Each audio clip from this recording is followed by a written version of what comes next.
তুমি যদি যেদিন কিয়ামতের ময়দানে মাহশরে যে মুসলমান অপরজন মুসলমানের প্রবাদ মানে ত্রুটি কি করবে, গোপন করবে, দেখছেন আপনি ও একটা অপরাধ করে ফেলেছে, আপনি জানেন আর কেউ জানে না,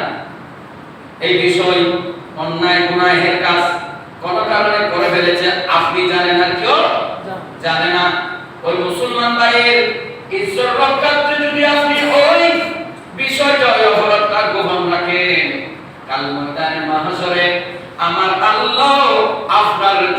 সমস্ত অপরাধগুলো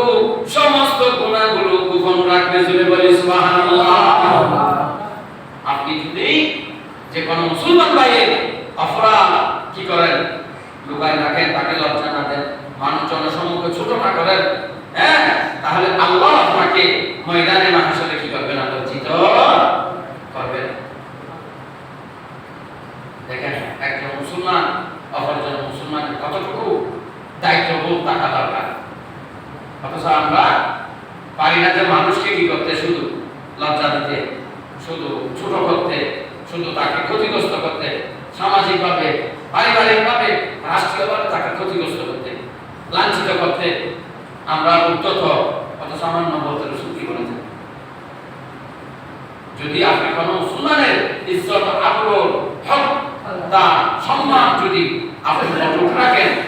দুষ্টুটি গোপন রাখেন, আল্লাহ আপনার দুষ্টুটি ময়দান মাহশরে যেখানে ইয়ানফসি করবেন, ওখানেও আপনার আল্লাহকে লজ্জা দিবেন না, শরম দিবেন না। আর যদি পক্ষান্তরে বিপরীত করেন, উনি যেভাবে লাঞ্ছিত হয়ে, লজ্জিত হয়ে সমাজ থেকে বিদায় নিবে, ঠিক আপনিও একদিন না একদিন সেভাবে বিদায় নেবেন। আল্লাহ আপনাকেও সেই লাঞ্ছনা